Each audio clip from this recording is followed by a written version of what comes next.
Assalamualaikum warahmatullahi wabarakatuh. Halo semua, saya Niken Pratami dengan NIM 22821202116 kelas 4F jurusan Ekonomi Syariah. Di sini saya akan membahas mengenai uji normalitas dengan chi-square. Yuk langsung aja ke videonya. Nah, kita baca dulu pengertiannya ya. Jadi, uji normalitas ialah bentuk kenormalan distribusi data. Tujuan dari uji ini adalah untuk mengetahui apakah data yang terambil merupakan data terdistribusi normal atau bukan. Jadi, uji ini tuh dilakukan untuk mengetahui apakah data yang kita pilih ini mendekati nilai rata-rata atau tidak. Di mana uji normalitas juga menjadi prasyarat saat ingin melakukan uji kuantitatif. Sebenarnya uji normalitas itu memiliki beberapa macam, tapi yang akan kita bahas kali ini yaitu uji normalitas dengan menggunakan chi-square. Nah, chi-square sendiri ialah pendekatan penjumlahan penyimpangan data observasi tiap kelas dengan nilai yang diharapkan. Nah, bisa teman-teman lihat di sini ada contoh soal uji normalitas.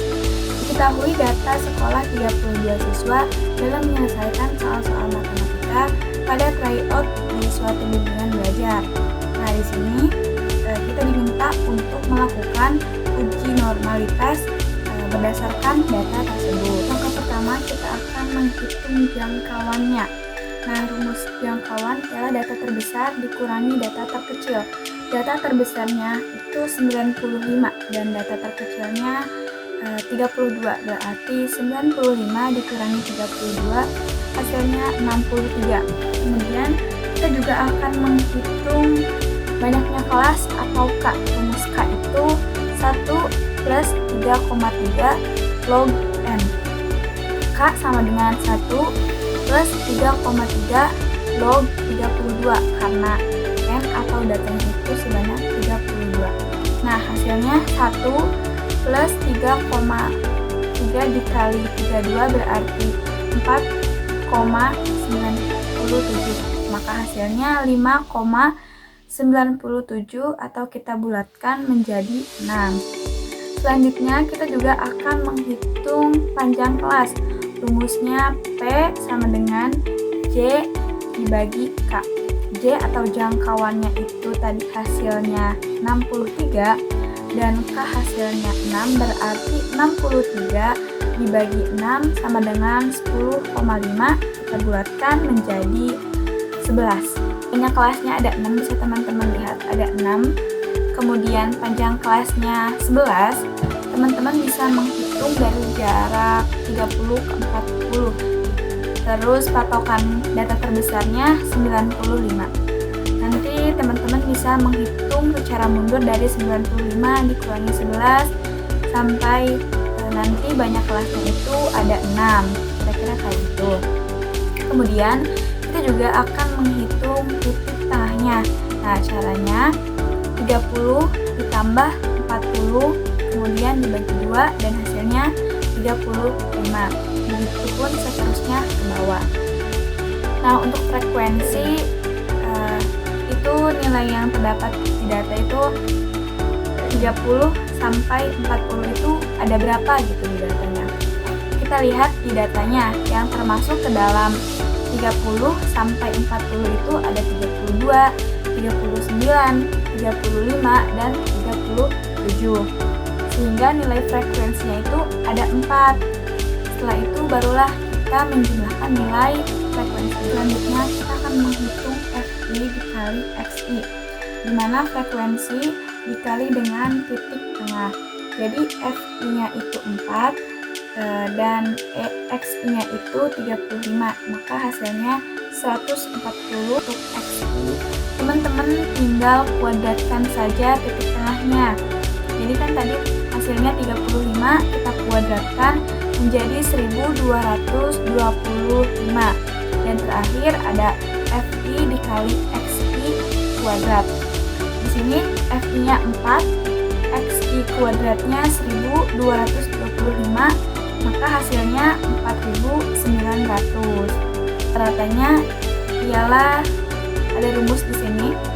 Ada sigma Fi Xi dibagi sigma Fi. 1978 dibagi 32 hasilnya 61,81. Nah, kemudian standar deviasinya, rumusnya bisa teman-teman lihat. Sigma Fi Xi kuadratnya itu 130.720, N-nya 32. Kemudian min sigma Fi Xi-nya itu 1978 dibagi N-nya 32.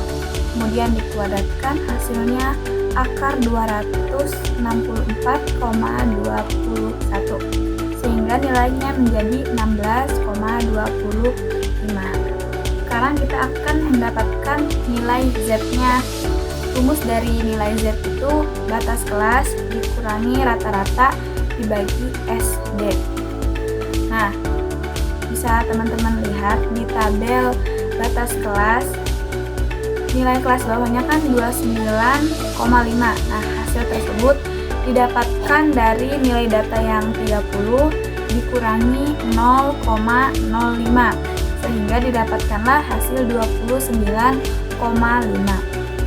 Sedangkan nilai batas kelas atasnya yaitu 40, kita tambah dengan 0,5, hasilnya menjadi 40,5. Begitupun seterusnya ya. Selanjutnya untuk nilai Z batas kelas 29,5, kita masukkan nilai batas kelasnya.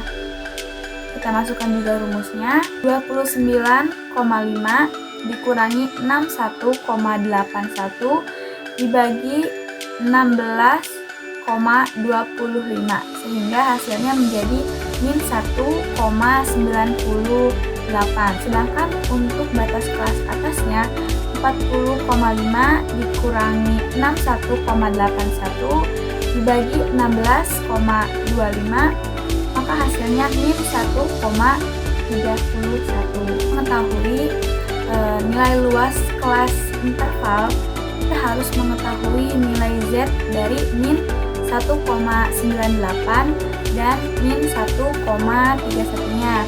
Di sini ada tabel Z-nya. Di sini kan ada min 1,98. Bisa teman-teman lihat ada tabel yang sudah dibulat warna merah. Itu ada 1,9 dan 8. Artinya 1,98. Berarti itu ada nilai 0,4761. Kemudian untuk min 131-nya ada tabel lagi, di situ ada 1,3, kemudian menunjuk kepada 1, di sana hasilnya 0,4049. Untuk luas kelas intervalnya, teman-teman tinggal kurangi aja nih, 0,4761 dikurangi 0,4049, maka akan didapatkan hasil 0,712. Yang digambar harusnya 0,0712, bukan 6 ya. Kan buat teman-teman, kalau misal nilai yang satunya min, nilai yang satunya plus, maka teman-teman bisa menjumlahkannya saja, jangan dikurang ya. Kemudian kita akan mencari nilai frekuensi yang diharapkan atau EI-nya. Kita lihat rumusnya. EI sama dengan luas tiap kelas interval dikali N. Jadi luas kelas itu 0,0612 dikali N 32, maka hasilnya 1,9584. Dan begitu pun seterusnya. Selanjutnya kita akan menghitung nilai chi-square-nya. Nah, rumusnya sigma sama dengan OI dikurangi EI kuadrat dibagi EI. Nah, bisa teman-teman lihat di tabel, di yang paling ujung ada OI dikurangi EI kuadrat 2 dibagi EI. Caranya teman-teman bisa lihat OI-nya, di sana OI-nya bernilai 4, kemudian dikurangi EI. EI nilainya adalah 1,9584, kemudian dikuadratkan dan dibagi 1,9584 sehingga hasilnya 2,1283 dan seterusnya teman-teman melakukan hal yang seperti itu. Selanjutnya kita jumlahkan dan didapatkanlah hasil 2,6831. Jadi chi-square-nya itu 2,6831. Oke, kita akan mencapai derajat bebas. Nah, di mana hasilnya itu 6 dikurangi 3 berarti 3. Taraf signifikansinya bisa menggunakan 0,01 atau 0,05. Tapi di sini kita akan mencoba menggunakan 0,01. Nah, bisa teman-teman lihat di tabel chi-square itu ada 0,99 di mana angka tersebut mewakili angka 0,01. Nah, bisa teman-teman lihat derajat bebas atau DB-nya itu 3 dan taraf koefisiennya itu 1% atau 0,99. Jadi dapatkanlah nilai chi-square tabelnya itu ada 11,3. Nah, selanjutnya untuk menarikan kesimpulannya yaitu H0 ditolak jika chi-square hitung lebih besar sama dengan chi-square tabel, dan H0 diterima jika chi-square hitung lebih kecil dari chi-square tabel.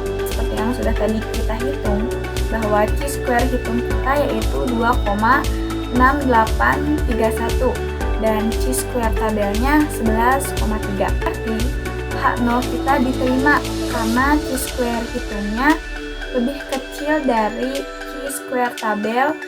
Nah, karena H0-nya diterima, maka data yang kita hitung berdistribusi secara normal. Seperti itu pembahasan mengenai uji normalitas menggunakan chi-square. Terima kasih semua, sampai ketemu lagi.